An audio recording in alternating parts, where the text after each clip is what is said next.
stop what you are doing. I think I have found a book that has beaten Demon Copperhead to my best books of the year.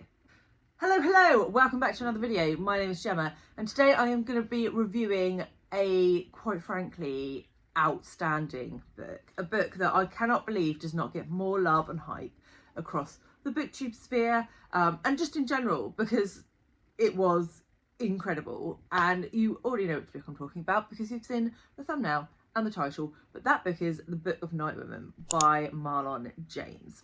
So kudos where kudos is due. I read this with Jolene over at Bookworm Adventure Girl and we had some great conversations while we were reading this book, so thank you Jolene for reading it with me.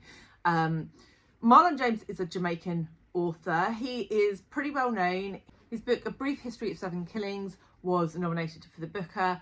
I don't think this one was, but this was so good. So in this we are following a young woman, Lilith, who is being raised in Jamaica, in slavery era Jamaica, by a free slave. She's not really a free slave, but she sort of lives like a free slave, Cersei, and she's been raised by this woman who she thinks is her mother, but isn't her mother.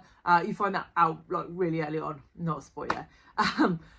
And she's being raised by this woman and she, you know, she's doing all right. And then something happens and she ends up sort of being plunged into slavery in a bigger way. She's taken under the wing of Homer, who is sort of leading the slaves, particularly within the house on the plantation. And throughout this, we're trying to understand what Homer's motivations are and watching Lilith, who is pretty spunky. She... Some people would say she has an attitude problem, but I quite liked that in her character.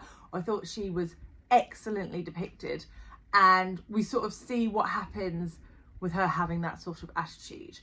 The book is called The Book of Night Women, and so it is clear that within this book you're going to get a gathering of women and there is a level of magical realism.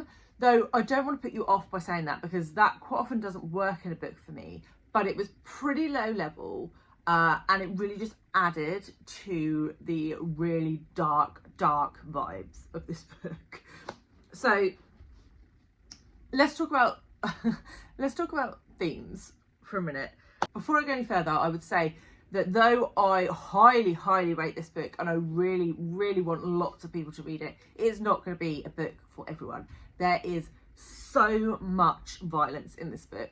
As you can imagine, it is a book about slavery on a plantation. You're going to have violence, but it is like a lot of violence. So if that's not your jam, then definitely do not pick this up. If you think you can cope with that, then this is going to make you examine probably every book you've read on American slavery or Caribbean slavery that you have ever read, because that's what it did for me.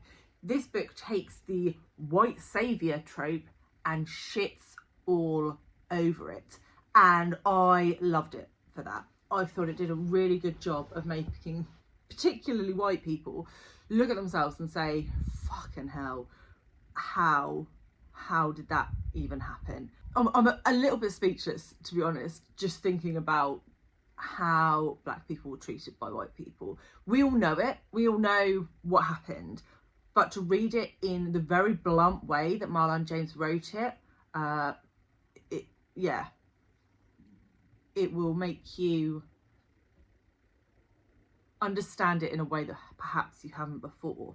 This book is written in dialect, so that took a little while for me to get into, but once you're in it, it helps to immerse you into the community of slaves that we are reading the perspective of, and it really did add to it. Sometimes I think dialect is in a book and it's just there. I don't think it works very well in all books, but in this book, this is the perfect example of where dialect is used to its absolute maximum efficiency. And yeah, it was incredible. And like I say, the more that you read, the more that you're invested in the lives of these women, the more that dialect just seems natural and feels natural as it flows as you read. Every character in this book is 3D. every character.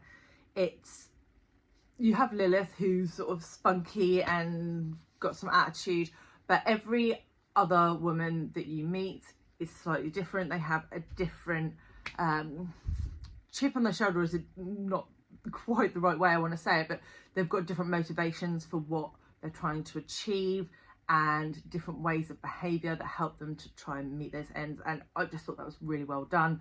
But not just the slaves, the white colonisers also are all very, very different, and they do have shades of grey. Some of them are very, very, very grey, but you can sort of see slivers of humanity in some of them, and it just adds to this depth of the novel. One of the other things that I really loved about this book was that all of the slaves have been named after figures from Greek mythology. So we have Homer, Lilith, Circe, the list goes on. And I think there were some parallels between the Greek myths and the characters in this book.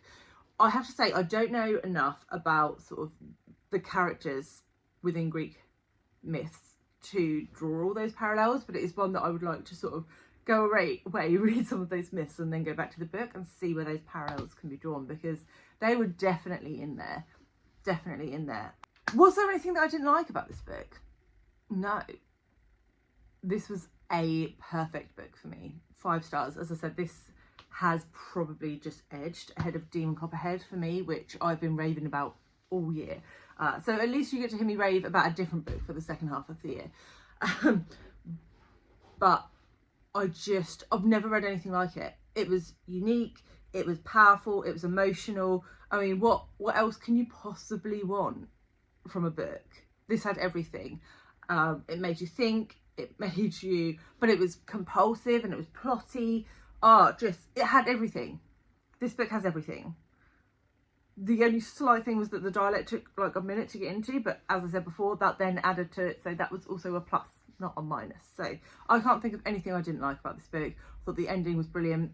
Just, yeah, Marlon James is a genius, and I cannot wait to pick up more of his work. So basically, if I have not convinced you to pick up this book based on this review, pick up the book anyway, because it's incredible. It's incredible. If you did want to see my review for Demon Copperhead, I'll leave that here as my now second favourite book of the year, and I will see you all very soon with another one. Bye guys.